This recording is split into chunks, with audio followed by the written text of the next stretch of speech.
episode of Beyond the Table, where we start conversations at the table and hope that you take them beyond here and conclude them with your team, with your group, maybe even with your family. And so today I have a dear friend here, a pastor, leader. Man, I could give so many adjectives and accolades and titles but man, just an incredible voice to a generation. So, and Chris, it's so good to have you today. I'm honored. And be able to hang out a little bit. I'm honored. Thank you. And have a conversation. Yeah, so absolutely. We were able to get out today and play golf, and we're going to leave it like that. That's right. All the memories. Yes. Some people go for birdies and bogeys and pars, and we go for the memories. That's exactly right. Yeah. And so, man, you've written several books, and and I want to talk about some of those. I want to talk about some other things, but man, just tell me what's happening in y'all's life, in your world. In the ministry of what you're doing, because you guys are impacting cities. I mean, I'm loving it, and I mean whole big cities. And so I want you to lean into that a little bit and tell us about it. Well, first off, thanks so much for having me on here. I know that you could have anybody, but you chose me, and I don't know if it was just somebody else couldn't fill in, but I'm totally kidding. No, it was intentional. No, I honestly feel like we're in our lane right now, and I feel like not just Eric and I, our family, and then beyond that, our team, Love Has No Limits, has really just been scaling. We're on a vertical right now, and we feel like the vision that God's given us to engage, activate, and unite the faith-based community in America's most significant cities is on trending at such a high level. And the pace of scale that we're seeing, you've been a part of, since before we had a footprint in America. I'm talking in the nations, and been a friend of Mercygate, been a friend of this house for a long time. You and I have had a lot of moments together, but what I would say is we are quickly seeing America become absolutely a mission field. And as a result of that, we've approached the cities of America in the context as missionaries. And so this is why we've seen armies completely mobilized, 20,000 in Los Angeles, almost 50,000 in Houston. We're trending towards a 6-digit army in South Florida right now. And I think it's because of conversations like we have here at Beyond the Table. I think it's because pastors have been touching it in prayer as the place of unity. I also think it's because we've laid hold of it, and we've laid down labels, logos, and egos, and started to run into these cities and meet current crises, felt needs, and everything else in between. And of course, our heart is always platform the local church, never ask the local church to platform us. And so there's a lot in between there. I've written some books, and so and I'm happily married. Downtime. Yeah, in my downtime, and happily married, got 4 kids. So we're dialed in right now. I love it. I love that you said happily married. With all of that going on, it could get unhappy pretty very quick. fast. And being able to manage that is so good. You know, one of the things I love that you've done is when you write, when you guys lead Mission Me or anything else, you have an incredible gift to bridge the business community with the faith community. And if I was to spiritualize it, I would say you guys have built a bridge between the kings and the priests, but it's really the marketplace and the church. Yeah, I think a lot of that too comes from risk taking. Yeah. Because there could be agendas attached, especially in the marketplace, especially in the private sector.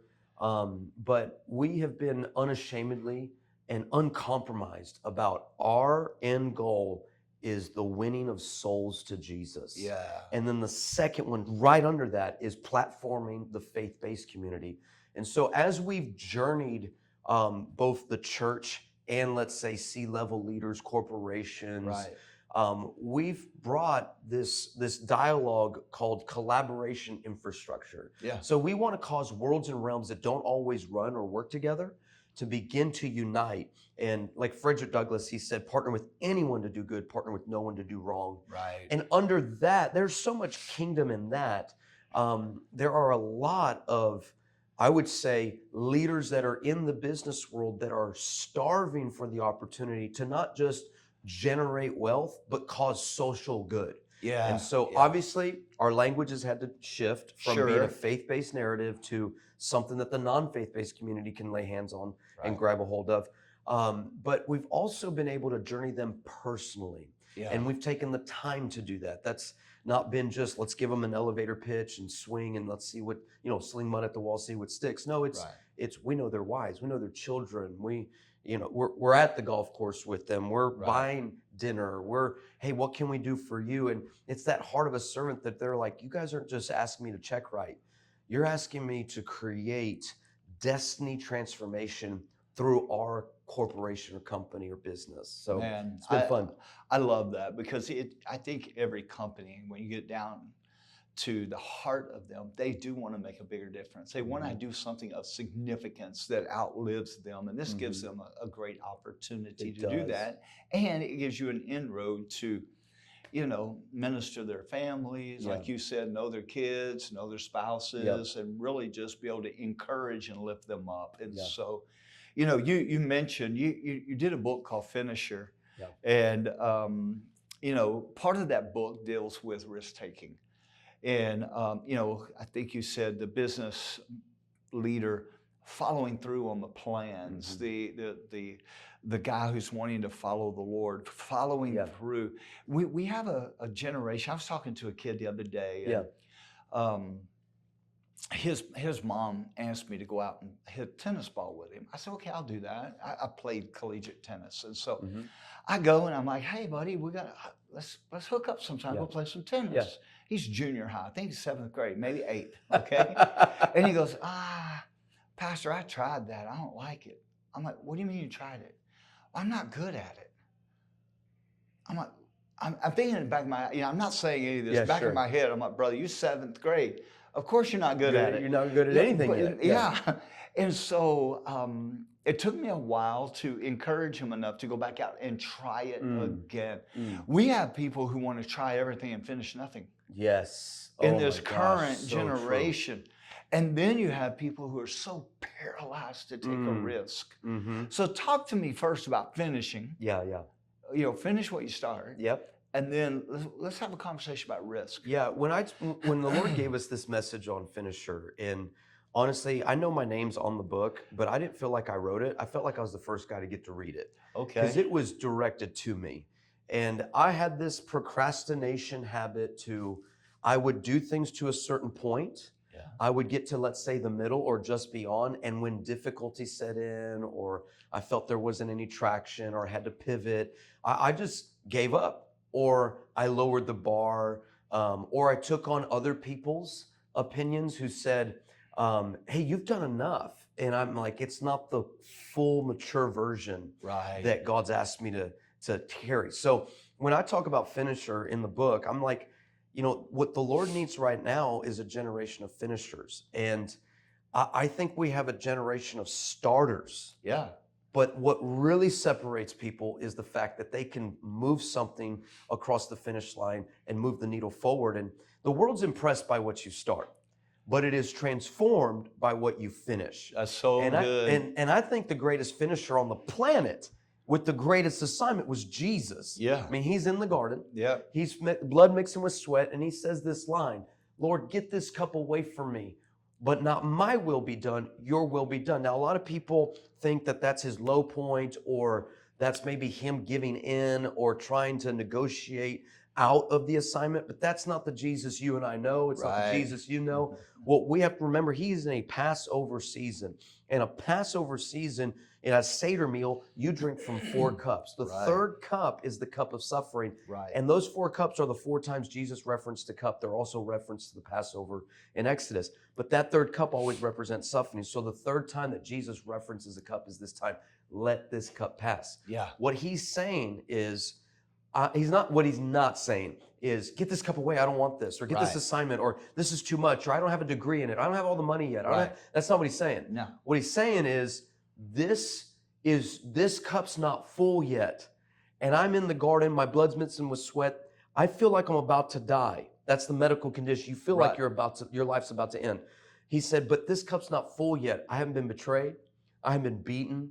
I've been falsely accused, falsely tried. I haven't had 39 lashes across my back. I haven't had chunks of hair pulled out of my beard. I haven't been mocked. I haven't had a crown of thorns. I mean, he's going through the list of all the prophetic words he has to fulfill. Right. And what he's really saying is not get this cup away. He's saying, if I die now, it is an unfinished assignment. And so that's why it says he is the author and the finisher of our faith. He's faithful, complete the things that he started. And on the cross, what did he say? It is finished. That's and so good. I draw a lot of strength from that. And to your point about this young man who wanted to go and, or you're trying to play tennis, he's like, I'm not that good. You said the word encouragement. Yeah. And I think the greatest thief of completion, of destiny, is discouragement. Oh, I do too. It literally means take courage out of your heart, but encouragement means to put courage in your heart. So I think if we can be overdosed on courage, we would fulfill the plan of God on our life at such a higher rate that there would be more in the earth happening than we ever thought possible.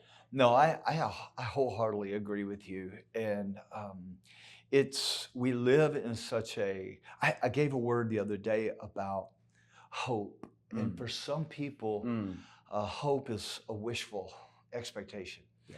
That's not biblical hope.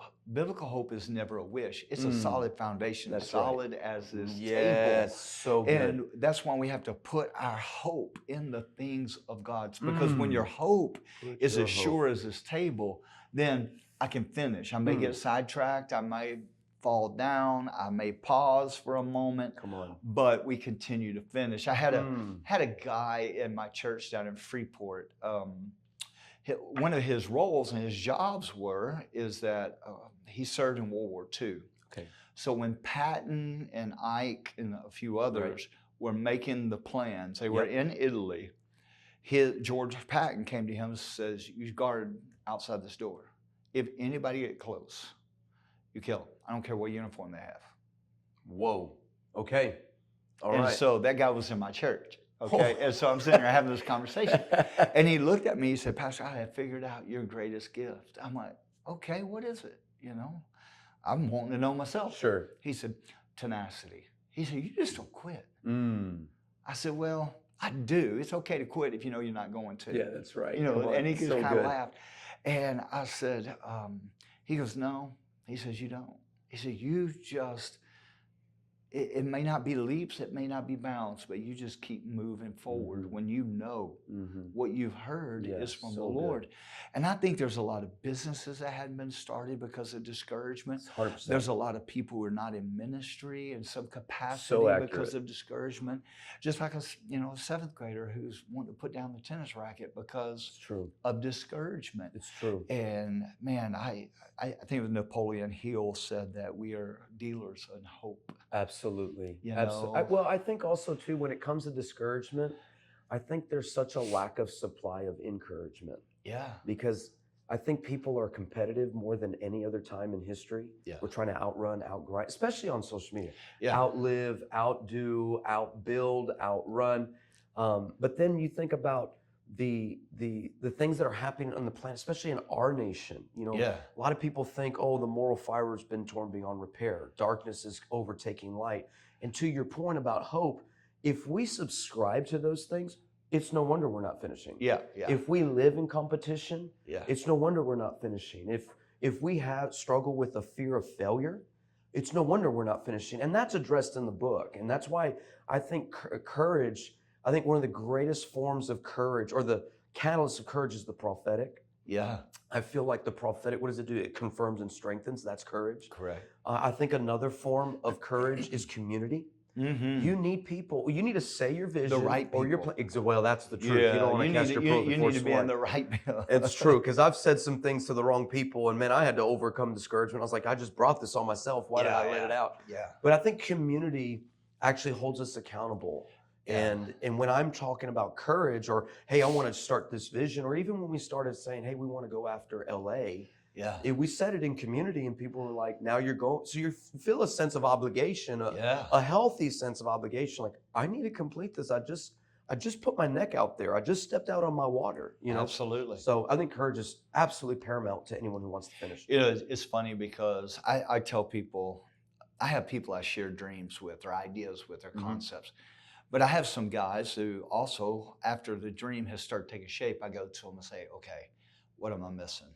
And they'll go through and just kind of, they don't nitpick, but they just highlight, okay, this is missing this. Yeah, yeah. So, but whenever I get ready to dream in the community I'm in, I'll say, listen, I just want to dream. Don't tell me how it's not going to work.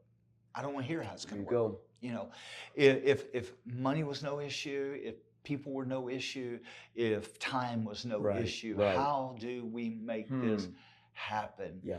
You know, you talk about risk in the book, and you know, with what you guys are doing, and you've been doing it overseas for a while, but you know, whenever you said we were going to do this in America, I know there's a lot of people on the sideline saying, you know, there's a reason why you guys are now pushing 100,000 in South Beach, because there's been those late adopters sitting on the sideline. We're like, we'll let you take the risk.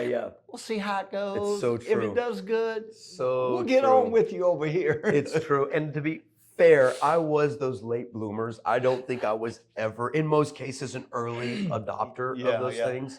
But then God has a way of just creating your path to the point where we either do this or we just shut it down.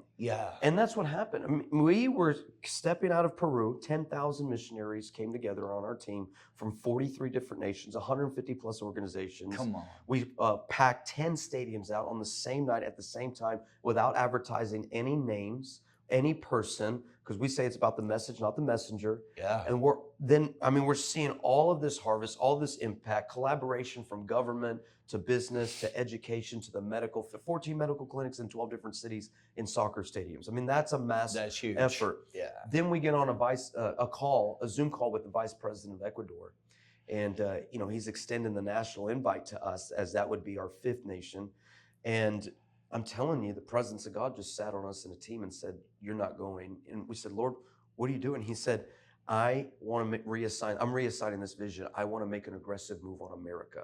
Now, this was at the end of 2018. Wow. So obviously we felt that deep. And so we just, you know, when the Lord speaks in spirit, you don't respond in logic.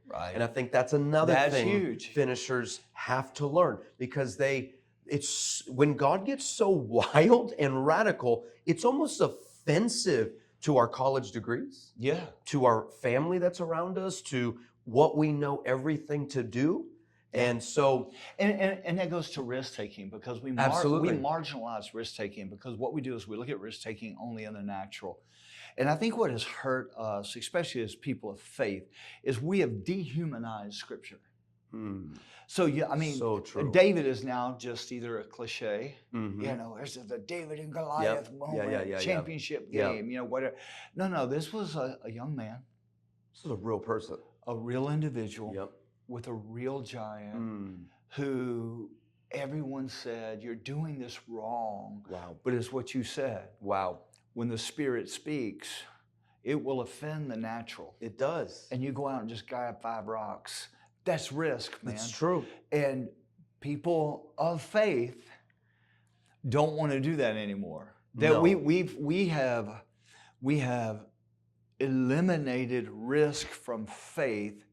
And I wanted you to get back to finish the story. But we've eliminated risk from faith, so men are bored in church. That's exactly what that is. We've bubble wrapped our lives. Because you know what it is? I think we're afraid of the stretching and the pain. We're afraid of the discomfort that it causes. And so I would rather call it the will of God, everything being comfortable in my life, when really I've just Christian labeled my life, and it's really subscribed and rooted in fear 100%. Or discouragement. And we had to face that. And I'm not saying we didn't, but you know, when God speaks in spirit, you don't respond in logic. And Zechariah did that. Because he said, hey, your wife's going to have a baby. He's like, no, she old. And then what does God do? Mute him. Because he responded in logic what God spoke in spirit through that angelic encounter in the temple. And so going back, when we just said, hey, all right, God spoke. We're not going to dishonor the voice of the Lord. Let's set a date. So we set the date for July 2020. So here we are. Now this is at the end of 2018. Yeah. Nobody. No, Let's just go on back to planet January Earth. of 2020 Yeah. when everybody's getting their New Year vision and Yeah. 2020 vision, New Year, new season. Yeah. Everybody was doing that. Year And of open oh door. man, everything, everybody, every prophet thought they had it right. Let's just be honest. Everybody The knew. two and the O. Oh and the my two gosh, and there the was O, so, they mean and they this. love to rhyme. Oh yeah, You know, they do. love If it. It's well, like, that rhymes, yeah, it's they're coming anointed. through with 4 bars about it, you know. But the truth is, once March hit, level playing field. Yeah. There were no more experts. Yeah. There were no more, we've been here before, we can tell you. There was no like, we've lived through a pandemic, we've pastored through a pandemic, we've Yeah. led a business through the pandemic. Every model was disrupted, including missions. Yeah. Couldn't get on a plane, didn't know if you could get into a nation. So had we not committed to God about LA, and we were living, our offices are in Orange County, so that's our backyard. Yeah. Had we not done that, we would have had a literal insolvent ministry, and we would have Wow. dissolved because the only model we had at that time was pipelining missionaries to developing nations. But Yeah. God in his wisdom told us, say yes to this risk. I've got to keep you. I've got to protect this vision. And that's the part of the unknown that you and I are talking about Yeah. that makes risk so intimidating to some. But let's be honest, when you walk with the Lord long enough, risk becomes normal. It does. And, you know, I shared this a couple of weeks ago in a conversation here. And I said, there's this idea in church that if you serve God long enough, you eliminate risk. I have found that as longer I've served God, he increases the risk. Every time. You know, Every time. the biggest risk Abraham faced was after Isaac was born, and he's going up that mountain. Wow. Okay, it's wait up. This is the So son true. of promise. This is okay, but this is a guy who's been following the Lord for a hot minute. Right. You Right. know, and he's called the father of faith, and yet his risk just got more costly. His risk just got more intense. And I think it's that way for the Christian businessman. I think it's True. the pastor, the leader, anybody who's following the Lord. I don't think God ever calls us away from Yeah. risk and then knowing Yeah. I'm going to finish what I started. So You true. said something, and I want you to just kind of speak to this for a moment. Because you use the word we often in the conversation of God said, don't go to Ecuador, come home. In risk, who is it that you gather around you to start praying into that? Because I don't think risk, whether it's an entrepreneur or whether it's a pastor, I don't think you do make big risk decisions without the wisdom of some good counsel. True. Not Facebook counsel. We're not doing a Facebook poll. Yeah. You know, and so talk to me about It's those so voices. You're absolutely right, because we are very intentional about who gets a say, and especially who starts talking early. Yeah. And so we don't go and post everything God's asking us to do. We don't even share it publicly. There's some things that we keep close to our heart, and that's not to have surprises later. That's because this is so tender to us. Yeah. We can't afford to put this in front of people who might pollute us with, let's say it like this, they might pollute us with their opinion of what God wants to do. I mean, how many times, I can't tell you how many times God's asked me to step out on this, and then someone will come and say, well, we tried that. Yeah. And well, you tried it, but how do I know you got the timing right? How do I know you did everything he told me to do? Yeah. He's asking me to do it, not you to do it. Yeah. That must mean there's something here in me that he sees, that he's planted inside of me, that's going to unearth itself or rise to the top, or destiny and greatness comes to the surface. And so to give you kind of like a checklist, you want some people, sometimes it's not the most qualified people in the world, it's the most faithful people to you. And I'm a big loyalty person. I am loyal almost to death. I mean, I am loyal to my friends. I'm loyal to our community. I'm fiercely loyal. And I expect that too. Yeah. I expect that from people. Like, if we are going to do this together, I need to know that you're 100% in. Right. I can't do 99. No. And so if we were to go and give perhaps maybe a qualification, a filter of who gets to speak into it early, without question, obviously this is 2.0. Of course, my wife's going to say something. Sure. My kids might have something to say in that, but I'm going to go to fathers and mothers. I'm going to go to some brothers or sisters. I'm going to go maybe, and this is a maybe to those who are already operating in that space. Because there's times where you have to, what I call translate. You know, as we approach the business community, they didn't understand why we wouldn't charge for what we do. Right. They didn't understand why we wouldn't ask for donations. In what we do, because we don't take an offering in anything we do. We don't data harvest in anyone's church. We don't do any of that. We are privately faith-based funded. So there is no getting around that. So we don't have everybody speaking into everything. And there were some organizations that were like, we just don't see how this would be a win. And they don't understand that the church has been so misused or taken advantage of, or pastors are hesitant about partnering with a juggernaut vision because they're scared their people are going to leave or start living. You know, there's all these kinds of apprehensions about it. But we're going to talk around people who have faith, people who have probably done things and stood up vision, similar or at scale. We're going to talk to people who have an expertise in a certain lane or a version. And as we lay these things on top of each other, we start to see a vision come around. And that's what we've been diligent about. Yeah. See, I love that. And you've walked it out. It's been produced. Yeah. And that works in any environment.